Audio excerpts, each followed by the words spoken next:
Hello everyone. इस video में solve करेंगे SSC Delhi police constable exam solve papers. हम सोल्व कर रहे हैं और ये है सेट नंबर 7 16/11/2023 फर्स्ट शिफ्ट।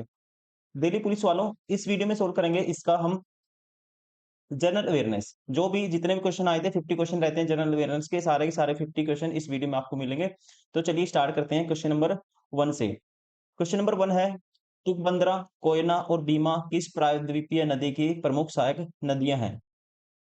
ध्यान रखेंगे आप, कृष्णा नदी का उद्गम महाराष्ट्र में महाबलेश्वर या कहते हैं सतारा महाराष्ट्र से के निकट से होता है। गोदावरी नदी के बाद प्रायद्वीपीय भारत की दूसरी सबसे बड़ी नदी है और ये महाराष्ट्र, कर्नाटक, तेलंगाना और आंध्र प्रदेश में सिंचाई का दोस्तों एक प्रमुख स्रोत भी है। और ध्यान रखेंगे इसके जो दाहिना तट है उस पे जो सहायक नदी है दाहिने तट की तरफ, ये है घटप्रभा, मालप्रभा और तुंगभद्रा। और बाएं किनारे की सहायक नदियां हैं भीमा, मूसी और मुनेरू। राइट आंसर होगा ये नदी है, इस नदी का नाम है Krishna. Option second is correct.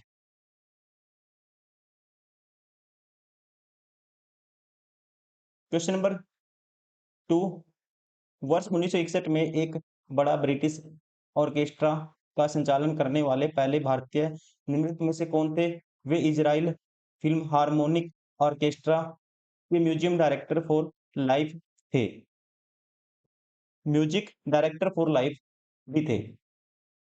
इनका नाम आपको ध्यान रखना है, इनका नाम है जुबिन मेहता।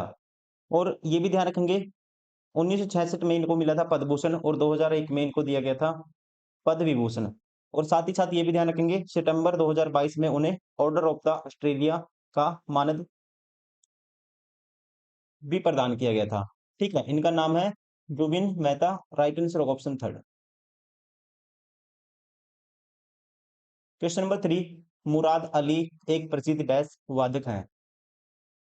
ध्यान रखेंगे आप, मुराद अली खान मुरादाबाद के सारंगिया सिद्दीकी अहमद खान के पोते हैं और गुलाम साबिर खान के बेटे हैं। और ये है एक फेमस सारंगी वादक। राइट आंसर होगा ऑप्शन 4।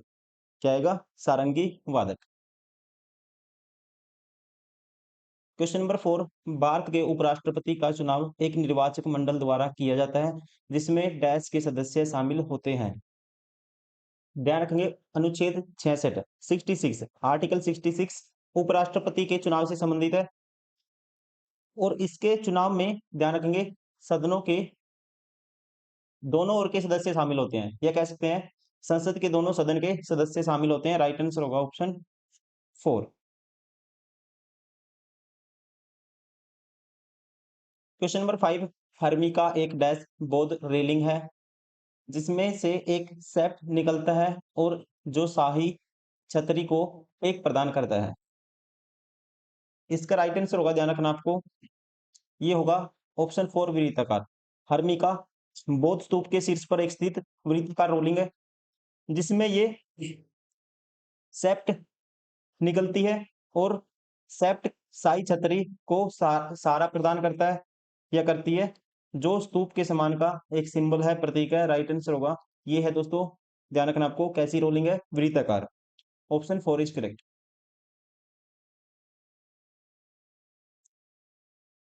क्वेश्चन नंबर 6,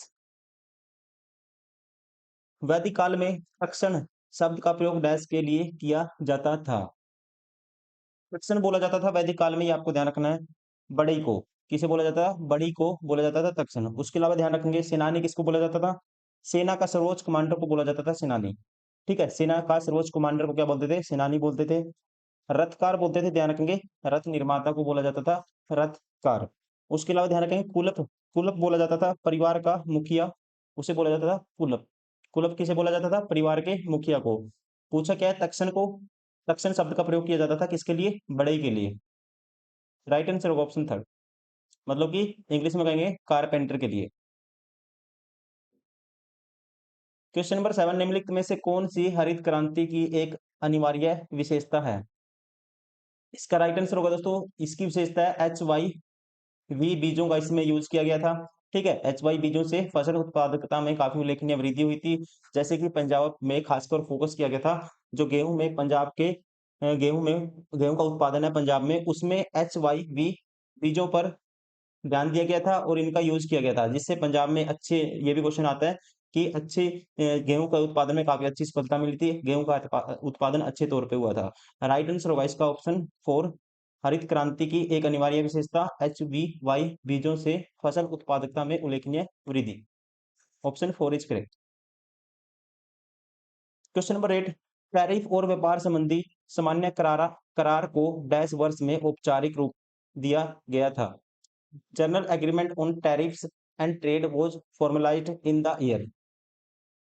अब ध्यान रखेंगे दोस्तों, विश्व व्यापार संगठन WTO, वर्ल्ड ट्रेड ऑर्गेनाइजेशन की स्थापना हुई थी 1995 में, और WTO ने टैरिफ और व्यापार पर सामान्य समझौते का स्थान ले लिया है, जो हुआ था 1948 में, 1948 में, according to given option.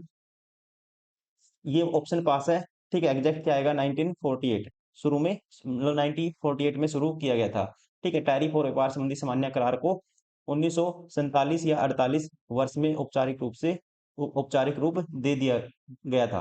Right answer होगा ऑप्शन 3। क्वेश्चन नंबर 9, निम्नलिखित में से कौन सा मुख्य कैंसर का प्रेरक कारक है? Which of the following is causative factor for oral cancer?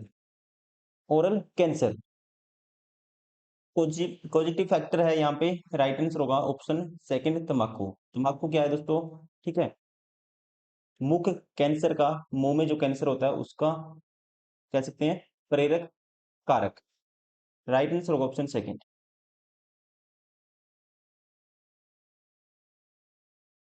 Question number 10, निम्नलिखित में से किस योजना का मुख्य उद्देश्य है अप्रत्याशित घटनाओं से उत्पन्न फसल हानि क्षति से पीड़ित किसानों को वित्तीय सहायता प्रदान करके कृषि क्षेत्र में स्थायी उत्पादन में सहयोग करना था। ठीक है, इस योजना का नाम है, राइट आंसर होगा यहाँ पे इसका, इसको 2016 में शुरू किया गया था प्रधानमंत्री नरेंद्र मोदी के द्वारा। और फिर योजना का नाम है, ध्यान रखेंगे आप, राइट आंसर होगा यहाँ पे ऑप्शन सेकंड, प्रधानमंत्री फसल बीमा योजना। शुरुआत कब हुई थी? ये भी आप ध्यान रखेंगे, 2016 में। क्वेश्चन नंबर 11, भूविज्ञान की वह शाखा क्या कहलाती है जो यह पता लगाती है कि पृथ्वी के आंतरिक भाग में बलों की प्रतिक्रिया मतलब कि रिएक्शन ऑफ फोर्सेस में सेलों में किस प्रकार परिवर्तन होता है, किस प्रकार चेंज होता है, ये आपको बताना है। तो यहाँ पे इसका राइट आंसर है, ध्यान रखना आपको, ये है स्ट्रक्चरल जियोलॉजी। इस ब्रांच को कहते हैं भूविज्ञान की ये शाखा है, जिसे कहा जाता है संरचनात्मक भूविज्ञान, जिससे ये पता चलता है या ये पता लगाती है कि पृथ्वी के जो आंतरिक इंटरनल भाग में जो फोर्सेस है उनकी कैसी रिएक्शन होती है, सेलों में किस प्रकार परिवर्तन होता है फोर्सेस की वजह से। Option third, that is called structural geology. Question number 12, Rajasthan राज्य में कर्तन एवं दहन स्लैश एंड बर्न कृषि को डैश के नाम से जाना जाता है दोस्तों। ठीक है, आपको ध्यान रखना है, इसे जाना जाता है, राइट आंसर होगा ऑप्शन सेकंड, दैट इज वॉलरे, वाल्ट्रे। ठीक है, इंग्लिश में वाल्ट्रे, ऑप्शन सेकंड इज करेक्ट। और ध्यान रखेंगे रोका, रोका दोस्तों ये की जाती है ब्राजील में, पोंडू या पेंदा आंध्र प्रदेश में, और वालरे या वोल्ट्रे ध्यान रखना है राजस्थान में। मतलब कि ब्राजील में इसी को कर्तन एवं दहन स्लैश एंड बर्न कृषि को ब्राजील में क्या कहा जाता है? रोका कहा जाता है। पोंडो या पेंदा कहा जाता है आंध्र प्रदेश में, वालरे या वोल्ट्रे कहा जाता है राजस्थान में।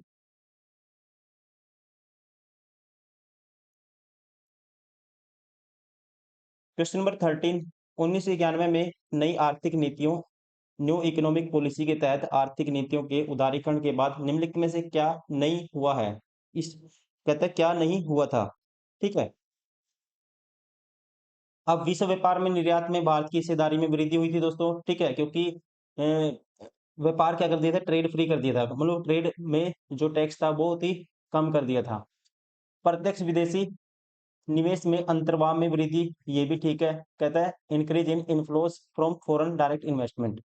भारत के सकल घरेलू उत्पाद में कृषि की हिस्सेदारी में भारी वृद्धि, ये दोस्तों गलत है। भारत के विदेशी मुद्रा भंडार में उल्लेखनीय वृद्धि हुई, ये भी ठीक है। क्या नहीं हुआ था? ऑप्शन थर्ड, भारत के सकल घरेलू उत्पाद में कृषि हिस्सेदारी में भारी वृद्धि नहीं हुई थी। क्वेश्चन नंबर 14, राज्यसभा डैश सदस्यों से अधिक नहीं होना चाहिए। राज्यसभा में सदस्यों की जो मैक्सिमम संख्या होती है कितनी होती है? 250 से अधिक नहीं होना चाहिए। राइट आंसर होगा ऑप्शन सेकंड।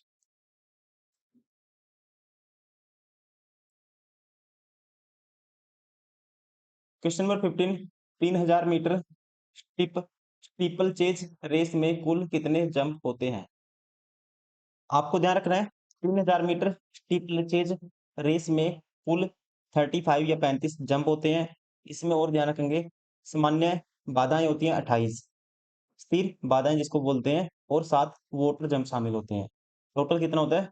35। 3000 मीटर रेस में स्टीपल चेज रेस में कुल जंप होते हैं 35। राइट आंसर होगा ऑप्शन फर्स्ट।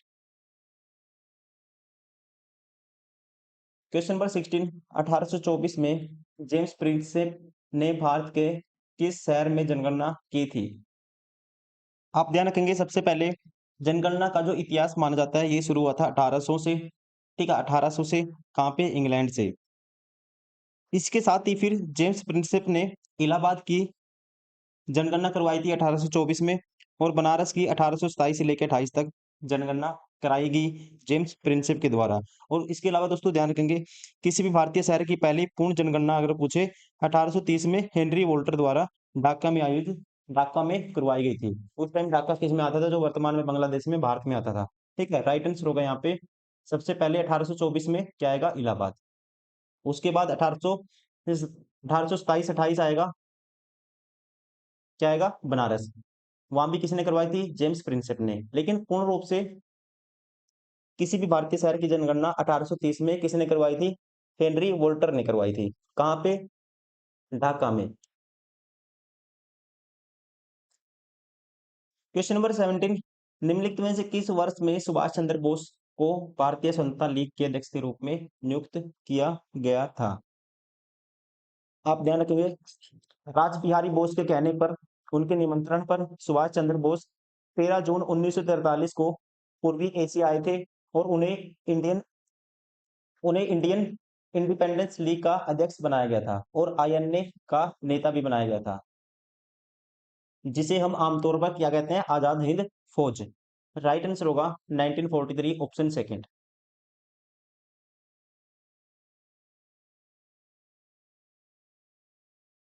क्वेश्चन नंबर 18, मंत्री परिषद में कितने प्रकार के मंत्री होते हैं? आप ध्यान रखेंगे सबसे पहले ये क्वेश्चन आ सकता है कि कौन सा आर्टिकल मंत्री परिषद से संबंधित है। तो ये है आर्टिकल, आपको ध्यान रखना है 74 किससे संबंधित है? अनुच्छेद 74 मंत्री परिषद से संबंधित है। और इसमें 3 श्रेणियां आती हैं, जैसे कि कैबिनेट मंत्री, राज्य मंत्री और उप मंत्री। और इनसे सबसे ऊपर कौन होता है? प्रधानमंत्री होता है। राइट आंसर होगा ऑप्शन सेकंड। कितनी श्रेणियां हैं दोस्तों? 3। कौन कौन सी? ध्यान रखना आपको, कौन कौन सी? कैबिनेट मंत्री, राज्य मंत्री और उप मंत्री।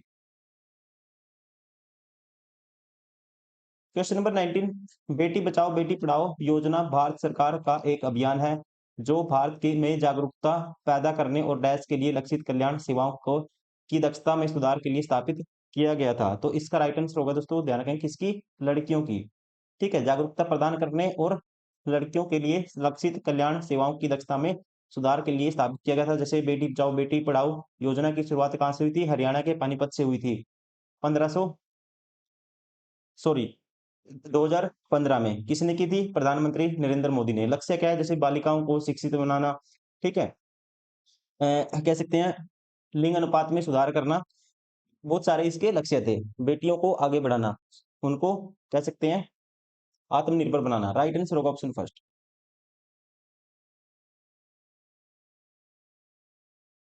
क्वेश्चन नंबर 20, भारत में डैश में young mains Christian association, YMCA बोलते हैं इसको इंग्लिश में, ने पहली बार बास्केटबॉल की शुरुआत की थी? तो आपको ध्यान रखना है सबसे पहले YMCA जिनेवा स्विट्जरलैंड में एक विश्वव्यापी युवा संगठन है, और इसकी स्थापना 6 जून 1844 में जॉर्ज विलियम्स ने लंदन में की थी। और भारत में कोलकाता में young mains Christian association YMCA ने पहली बार बास्केटबॉल की शुरुआत की थी। राइट आंसर होगा कहाँ पे? ध्यान रखना आपको, कोलकाता में। क्वेश्चन नंबर 21, शिक्षा कर्मी पहल और लोक जुम्बिश कार्यक्रम ऐसी योजनाएं हैं जिन्होंने भारत में किस राज्य की साक्षरता दर बढ़ाने में सहायता की है। तो ये योजनाएं हैं, आपको ध्यान रखना है। ऑप्शन 4, जिसने हेल्प की है कहाँ पे, राजस्थान में। भारत में राजस्थान राज्य की साक्षरता दर बढ़ाने में सहायता की है। Option 4 is correct. Question number 22, निम्नलिखित में से कौन सा मौलिक कर्तव्य नहीं है। इनमें से कौन सा है दोस्तों जो मौलिक कर्तव्य नहीं है। कोऑपरेटिव सोसाइटी को बढ़ावा देना, ये अपने आप में इलॉजिकल है, गलत है। ठीक है, पहले ही मौलिक कर्तव्य में नहीं आएगा, बाकी आपको ध्यान रखना चाहिए। सार्वजनिक संपत्ति की रक्षा करना, भारत की संप्रभुता एकता अखंडता को बनाए रखना, ठीक है, रक्षा करना, देश की समग्र संस्कृति की समृद्ध विरासत को महत्व देना, सुरक्षित करना। लॉजिकली भी आप आंसर कर सकते हो। ठीक है, ये एक अलग स्टेटमेंट है, किसी कह सकते हैं कोई भी स्पेसिफिक सोसाइटी है जो गवर्नमेंट से या कह सकते हैं सार्वजनिक क्षेत्र में नहीं आता, उसे अलग से बढ़ावा देना, ये किसका लक्ष्य नहीं है, मौलिक कर्तव्य नहीं है एक, ये गलत है पहला। और ये भी ध्यान रखेंगे, मौलिक कर्तव्य अनुच्छेद 51 के तहत भारतीय संविधान के भाग 4 में निहित है।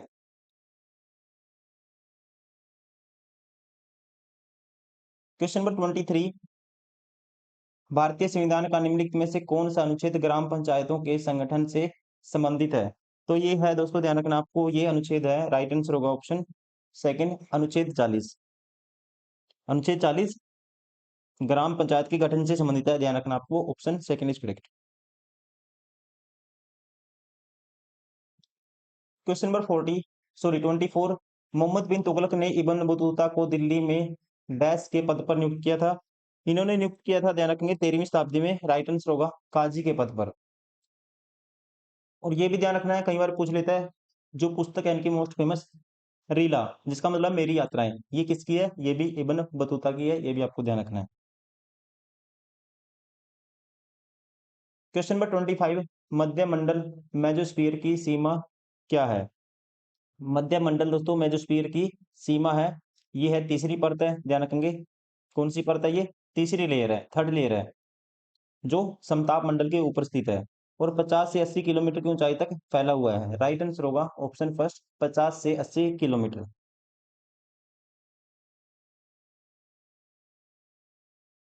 क्वेश्चन नंबर 26, निम्नलिखित में से कौन से असत्य कथन की पहचान कीजिए। कौन सा असत्य है, गलत है, ये आपको बताना है। हरित क्रांति के संदर्भ में HYV का अर्थ संकर उपज वाली किस्म, हाइब्रिड यील्डिंग वैरायटी है। पहली स्टेटमेंट गलत है, क्योंकि दोस्तों HYV ये बीज है जो जिसका हरित क्रांति में गेहूं की पैदावार में यूज किया गया था, उच्च पैदावार वाले बीज, ना कि संकर किस्म के बीज, संकर उपज वाली किस्म के बीज, ये गलत है। परती छोड़ना, फैलोइंग, निमन को कुछ समय तक बिना जोते छोड़ने की प्रथा है, ताकि यह अपना उपजाऊपन फिर से प्राप्त कर सके। ये स्टेटमेंट ध्यान रखना अपने आप में ठीक है। आपको असत्य गलत बताना था, गलत है, ओनली ए, राइट आंसर होगा ऑप्शन फर्स्ट।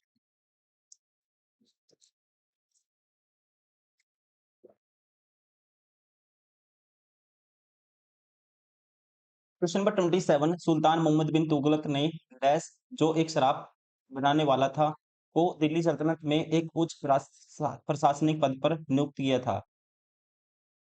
तो उसे कहते थे, शराब बनाने वाले को कहते थे अजीज कुमार, राइट आंसर होगा ऑप्शन फर्स्ट। इसके अलावा ध्यान रखेंगे दोस्तों, फिरोज हजाम, फिरोज हजाम किसे कहते थे, एक नाई को कहते थे। मनका तबाक, मनका तबाक एक रसोइया होता था, और दो माली, लादा और पीरा, जिसको कुछ प्रशासनिक पदों पर नियुक्त किया था। ठीक है, शराब बनाने वाले को दोबारा से रिपीट कर देता हूँ, अजीज कुमार। फिरोजा हजाम एक नाई को बोलते थे, मनका तबाक एक रसोइया, और दो माली जो लादा और पीरा थे उनको क्या बोलते थे, कह सकते हैं उच्च प्रशासनिक दो अधिकारियों को बोला जाता था लादा और पीरा।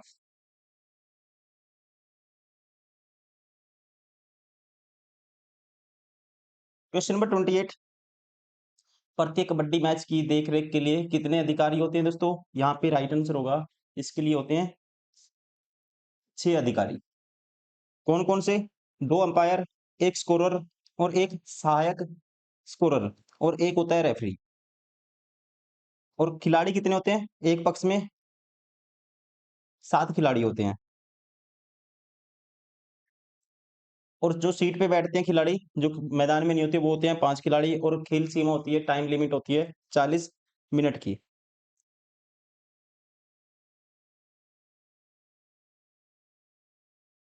क्वेश्चन नंबर 29, भारत के संविधान का कौन सा अनुच्छेद यह कहता है कि राज्य के नीति निर्देशक सिद्धांत देश के शासन में मौलिक हैं और कानून बनाने में इन्हें लागू करना राज्य का कर्तव्य होगा? ये कहता है आर्टिकल, ध्यान रखेंगे, 37। राइट आंसर होगा option first.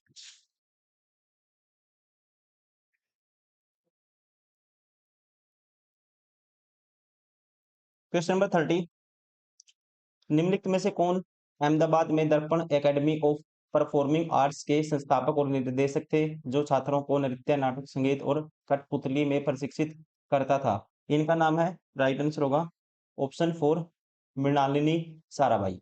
Most famous, right answer होगा ऑप्शन 4।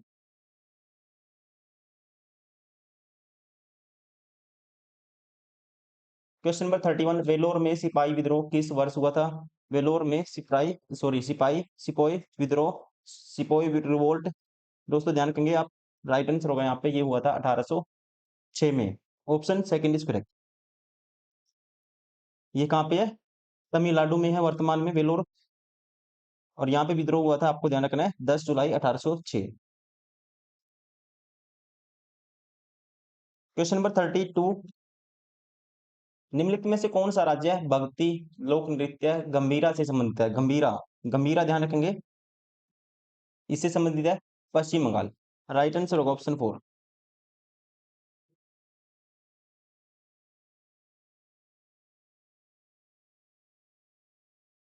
क्वेश्चन नंबर 33, जीव जंतुओं को 5 जगत वर्गीकरण सबसे पहले डैश द्वारा प्रस्तावित किया गया था? कहता है जीव जंतु हैं जो, ठीक है, इनके जो 5 किंगडम क्लासिफिकेशन, सबसे पहले इनका वर्गीकरण क्लासिफिकेशन सबसे पहले डैश द्वारा प्रस्तावित किया गया था? तो राइट आंसर होगा दोस्तों अमेरिकी प्लांट इकोलॉजिस्ट, जिनका नाम है RH विएटकर। क्या नाम है? विएटकर। 1969 में 5 भागों में इन्होंने क्लासिफाई किया था, 1969 में। नाम क्या है? ऑप्शन फर्स्ट RH विटा विटाकर, ठीक है, हिंदी में बोलेंगे विहिटेकर। क्वेश्चन नंबर 34, भारतीय संविधान के अनुसार निम्नलिखित में से कौन सा एक स्वतंत्र संवैधानिक निकाय नहीं है? दोस्तों राज्य लोक सेवा आयोग है, संघ लोक सेवा आयोग, निर्वाचन आयोग, लेकिन नीति आयोग क्या है? एक स्वतंत्र संवैधानिक निकाय नहीं है। राइट आंसर होगा ऑप्शन 4।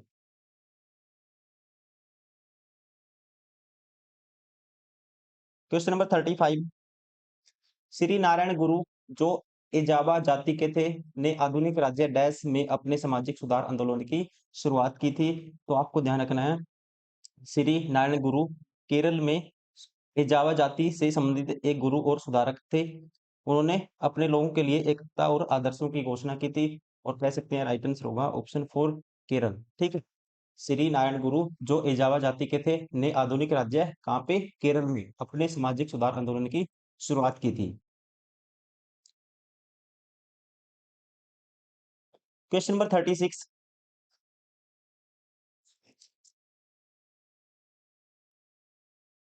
नाबार्ड के संबंध में निम्नलिखित में से कौन सा कथन सत्य है? ट्रू आपको बताना है कौन सा है इनमें से, ठीक है, ट्रू कौन सा है? पहला, नाबार्ड का गठन शिवरामन समिति की अनुशंसा पर किया गया था। ये स्टेटमेंट आपको ध्यान रखना है, नाबार्ड के हित में, ठीक है। इसका गठन शिवरामन समिति की रिपोर्ट पर, या कह सकते हैं अनुशंसा पर, 1979 में इसकी सिफारिश पर इसका गठन किया गया था। ये स्टेटमेंट अपने आप में ठीक है। नाबार्ड 1980 में अस्तित्व में आया। अस्तित्व में आया था दोस्तों, ये ध्यान रखना है, क्वेश्चन कई बार पूछा है ना, नाबार्ड की स्थापना कब हुई थी? फिर आएगा 1982, ध्यान रखेंगे। 1981 अधिनियम, ग्रामीण विकास बैंक अधिनियम 1981 के तहत 1982 में स्थापित एक वैधानिक निकाय है। अस्तित्व में कब आया था? 1982 में, ना कि 1980 में, ये गलत है, इसके 100 करोड़ रुपए की प्रारंभिक पूंजी के साथ स्थापित किया गया था। ये भी स्टेटमेंट अपने आप में ठीक है। एक और तीन ठीक है, राइट आंसर होगा option second. Question number 37, Nobel पुरस्कार विजेता अर्थशास्त्री मोहम्मद यूनुस द्वारा सूक्ष्म वित्त कार्यक्रम के सबसे पहले किस दशक में बनाए गए थे? सूक्ष्म बीज कहता है सूक्ष्म वित्त कार्यक्रम, सॉरी दोबारा से पढ़ता हूँ। नोबेल पुरस्कार विजेता अर्थशास्त्री मोहम्मद यूनुस द्वारा सूक्ष्म वित्त कार्यक्रम सबसे पहले किस दशक में बनाए गए थे? ध्यान रखेंगे आप, मोहम्मद यूनुस को ग्रामीण बैंक की स्थापना करने और माइक्रो क्रेडिट और माइक्रो फाइनेंस की अवधारणा को आगे बढ़ाने के लिए जाना जाता है। और इसकी शुरुआत इन्होंने 1970 में बांग्लादेश से की थी। राइट आंसर होगा ऑप्शन सेकंड, 1970। कहां से? बांग्लादेश से। नोबेल पुरस्कार विजेता अर्थशास्त्री मोहम्मद यूनुस द्वारा सूक्ष्म वित्त कार्यक्रम सबसे पहले किस दशक में बनाए गए थे? 1970 में, 1970 में, 1970 में। Question number 38, hope half girlfriend and one Indian girl के लेखक कौन है? ये पुस्तक है half girlfriend and one Indian girl. Right answer होगा ऑप्शन थर्ड, चेतन भगत की। हाफ गर्लफ्रेंड जो 2014 में प्रकाशित हुई थी, और वन इंडियन गर्ल 2016 में प्रकाशित हुई थी। और ध्यान रखेंगे 400 डेज, इसके लिए इनको गोल्डन बुक अवार्ड्स 2022 में सम्मानित किया गया था। कौन सी बुक के लिए? 400 डेज के लिए। दोनों की दो पुस्तक किसकी है? चेतन भगत की। ये कब आई थी? 2014 में, और ये आपको ध्यान रखना है 2016 में।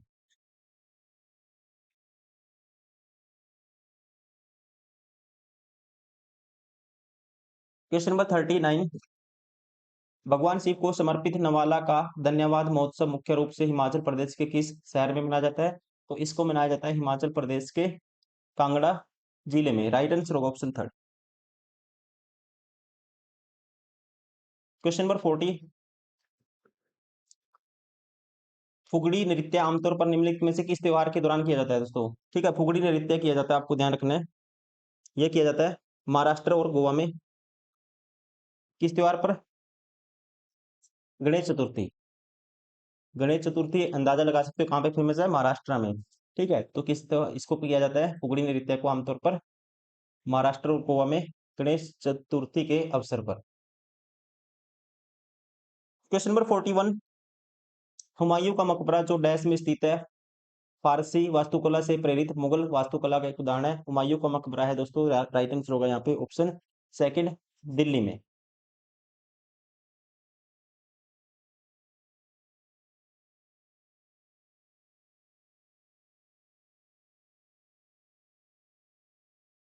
क्वेश्चन नंबर 42, शंकर कंद को पकाने के दौरान कौन सा ताप स्थिर एंजाइम स्टार्च को जल अपघटित करता है? कहता है which thermostable enzyme hydrolysis starch during the cooking of sweet potatoes. ध्यान रखेंगे इस एमाइलेज का नाम है, इस एंजाइम का नाम है beta amylase. Beta amylase right answer होगा ऑप्शन थर्ड। ये एक थर्मोस्टेबल एंजाइम है जो शंकरकंद, जिसे इंग्लिश में बोलते हैं इपोमिया बटाटा, इसकी जड़ों को पकाने के दौरान स्टार्च और हाइड्रोलाइसिस करता है, जिससे खाने की गुणवत्ता और उसका टेस्ट बढ़ता है। राइट आंसर होगा ऑप्शन थर्ड। इस एंजाइम का नाम है बीटा अमाइलेज। क्वेश्चन नंबर 43, 2011 की जनगणना के अनुसार निम्नलिखित में से किस राज्य में देश में अनुसूचित जनजाति जनसंख्या का प्रतिशत सबसे अधिक है अकॉर्डिंग टू 2011? इसका राइट आंसर होगा मिजोरम में।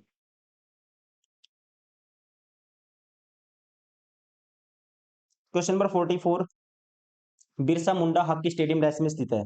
बिरसा मुंडा हॉकी स्टेडियम दोस्तों ध्यान रखेंगे आप, राइट आंसर होगा ऑप्शन सेकंड, ये स्थित है उड़ीसा में।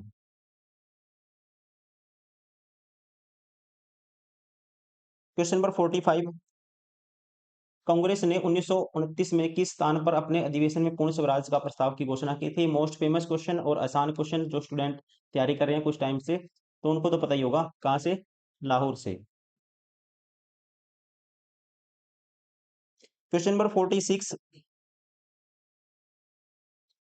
द लिटिल बैलेंस पुस्तक में तुला का उपयोग करके पदार्थों के विशिष्ट गुरुत्व स्पेसिफिक ग्रेविटी को ज्ञात की आर्किमिडीज आर्किमिडीज की विधि का वर्णन किसने किया था? इंग्लिश में पढ़ देता हूँ, साइंस है क्योंकि। कहता है who described Archimedes method of finding the specific gravity of substances using a balance in the treatise the little balance.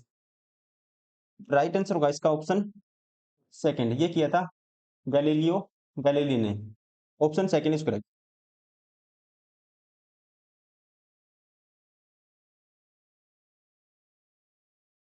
Question number 47, 7वीं शताब्दी ईस्वी में कनौज के शासक हर्षवर्धन निम्नलिखित में से किस राजवंश के राजा थे दोस्तों? ठीक है, मोस्ट फेमस क्वेश्चन और आसान क्वेश्चन। ये राजा थे हर्षवर्धन वर्धन वंश से, कई बार क्वेश्चन आते हैं। ये राजा थे पुष्यवती वंश के। राइट आंसर होगा ऑप्शन फर्स्ट। और इन्होंने शासन किया था 606 से 647 ईस्वी तक। ठीक है, और अपनी कनौज को अपनी राजधानी बनाया था, ये भी आप ध्यान रखेंगे।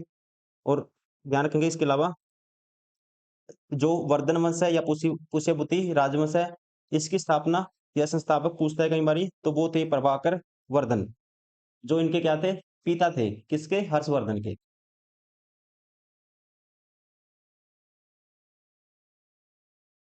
क्वेश्चन नंबर 48,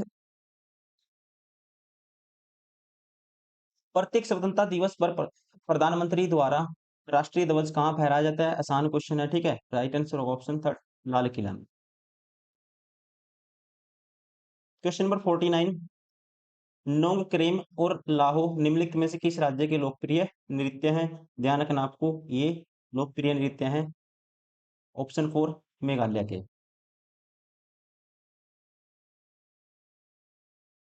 क्वेश्चन नंबर 50, निम्नलिखित में से किस अमेरिकी टेनिस खिलाड़ी ने ओपन एंड ऑटोबायोग्राफी लिखी है? दोस्तों राइट आंसर होगा यहाँ पे इसका ऑप्शन थर्ड, ये लिखी है आंद्रे अगासी ने। और ये क्या है? पूर्व टेनिस खिलाड़ी, ये आपको ध्यान रखना है। और पूर्व में 8 बार चैंपियन रह चुके हैं, और एक बार इन्होंने ओलंपिक में स्वर्ण पदक भी जीता है, ये भी आपको ध्यान रखना है। तो ये थे सारे के सारे 50 क्वेश्चन मोस्ट इंपोर्टेंट दोस्तों। जो भी ये पेपर था सेट नंबर 7, जो भी जनरल अवेयरनेस क्वेश्चन बनते थे सारे हमने कवर किए हैं। उम्मीद करता हूँ आपको वीडियो पसंद आई होगी। इसके अलावा हम फिर इसी का नेक्स्ट सेट करेंगे। दिल्ली पुलिस कांस्टेबल के PYQ हम कर रहे हैं, टोटल 45 सेट्स का हमारा टारगेट है। नेक्स्ट वीडियो में करेंगे हम set number 8। Thank you, bye bye, take care.